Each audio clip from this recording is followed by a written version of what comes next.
earnestly believe that God exists, that I matter to him, and that he has the power to help me recover. Happy are those who mourn, for they shall be comforted. Matthew 5:4. And I remember when I first read this verse, Matthew 5:4. When I first read it 5 years ago, I remember reading and going, well, that doesn't sound like very much fun. I mean, I don't want to mourn. You know what? Come on, Jesus, why do I have to do that? I mean, I don't think a lot of us don't feel like we want to mourn.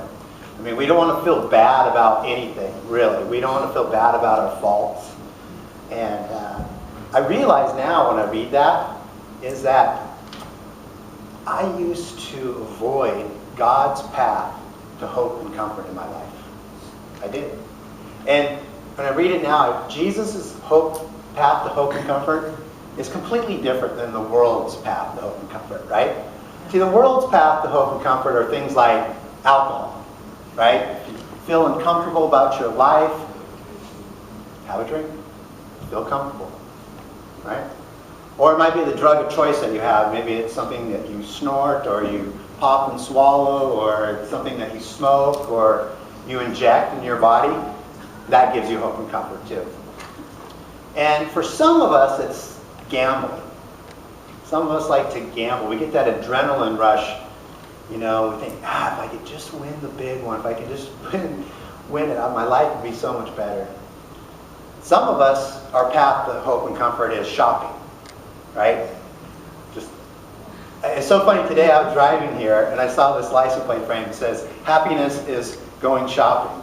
And I thought, there's one person right there. That's their hope and comfort right there. Some of us find our path to hope and comfort is through sex, whether it be pornography or through illicit relationships or anything sexually immoral.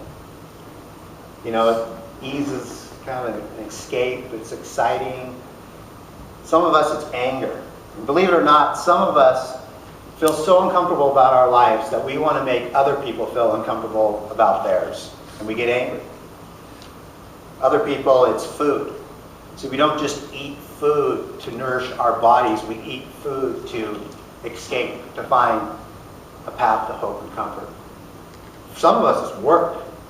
We really feel like hope and comfort if we can just achieve at work, and we'll feel so much better about ourselves. I could go on and on with this list. I mean, there's so many more things that I could explain. There's so many things that we can find, and the world has to find hope and comfort. But I want you to write down just one word on the handout right now. It's this word up here. It's escape.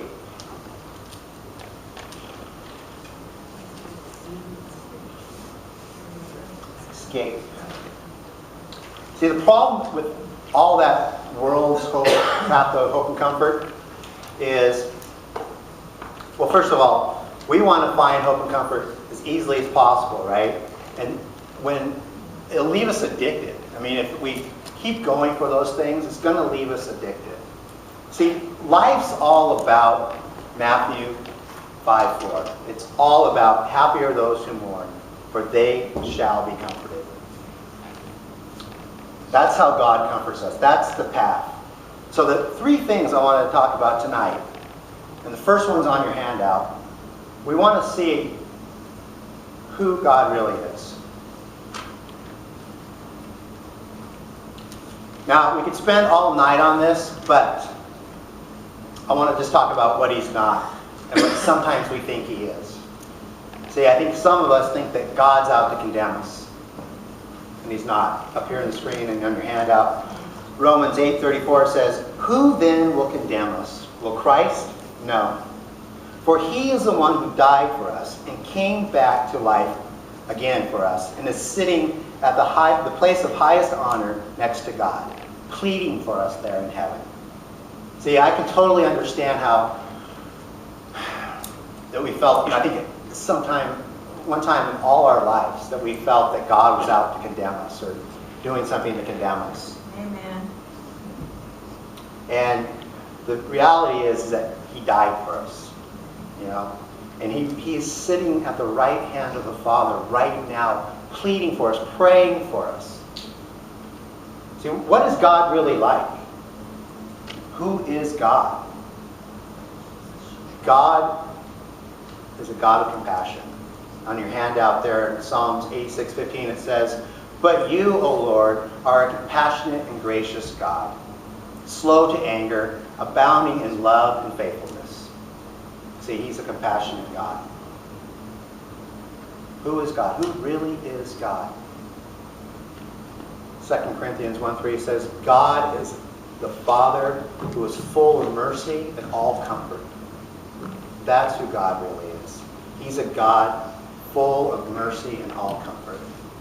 And some of us grew up with our earthly fathers as, let's say, at best, were self-centered, that they were just full of judgment, and